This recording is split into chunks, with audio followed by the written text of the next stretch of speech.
विदेशी यात्रियों से मिलने वाली प्रमुख जानकारी। ए, यूनानी रोमन लेखक। 1. टेसियस। ये ईरान का राजवैद्य था। भारत के संबंध में इसका विवरण आश्चर्यजनक कहानियों से परिपूर्ण होने के कारण अविश्वसनीय है। 2. हेरोडोटस। इतिहास का पिता कहा जाता है। इसने अपनी पुस्तक हिस्टोरिका में 5वीं शताब्दी पूर्व ईसा पूर्व के भारत फारस के संबंध का वर्णन किया है, परंतु इसका विवरण भी अनुश्रुतियों एवं अफवाहों पर आधारित है। पृष्ठ 3। सिकंदर के साथ आने वाले लेखकों में निरियाकस, आने सिक्रेटस तथा आस्टोबुलस के विवरण अधिक प्रामाणिक एवं विश्वसनीय हैं। 4. मेगास्थनीज। ये सेल्यूकस निकेटर का राजदूत था जो चंद्रगुप्त मौर्य के राज दरबार में आया था। इसने अपनी पुस्तक इंडिका में मौर्य युगीन समाज एवं संस्कृति के विषय में लिखा है। 5. डाइमेकस। ये सीरियन नरेश आंतियोकस का राजदूत था जो बिंदुसार के राज दरबार में आया था। इसका विवरण भी मौर्य युग से संबंधित है। 6. डायोनीसियस।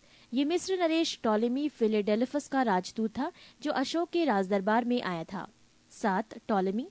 इसने 2री शताब्दी में भारत का भूगोल नामक पुस्तक लिखी। 7. प्लिनी। इसने 1म शताब्दी में नेचुरल हिस्ट्री नामक पुस्तक लिखी।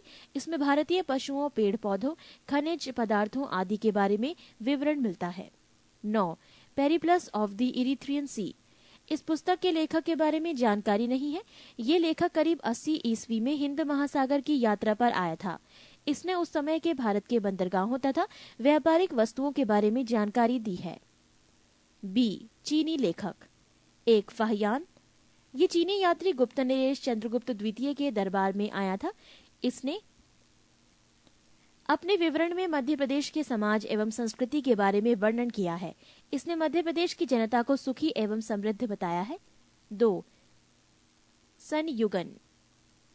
ये 518 ईस्वी में भारत आया। इसने अपने 3 वर्षों की यात्रा में बौद्ध धर्म की प्राप्तियां एकत्रित की। 3. हुएनसांग। ये हर्षवर्धन के शासनकाल में भारत आया था।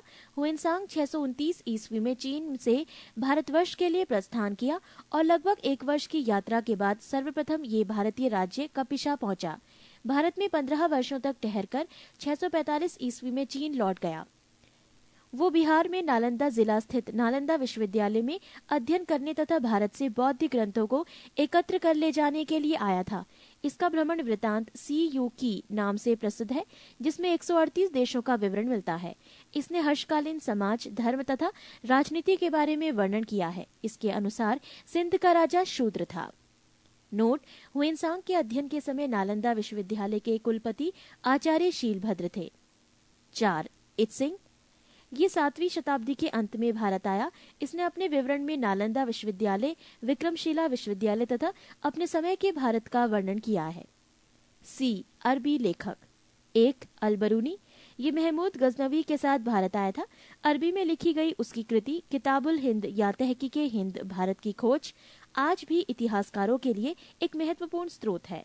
इसमें राजपूत कालीन समाज, धर्म, रीति रिवाज, राजनीति आदि पर सुंदर प्रकाश डाला गया है। डी. अन्य लेखक। 1. तारानाथ। ये एक तिब्बती लेखक था। इसने कंग्यूर तथा तंग्यूर नामक ग्रंथ की रचना की। इनसे भारतीय इतिहास के बारे में जानकारी मिलती है। 2. Marco Polo. ये 13वीं शताब्दी के अंत में पांड्य देश की यात्रा पर आया था। इसका विवरण पांड्य इतिहास के अध्ययन के लिए उपयोगी है।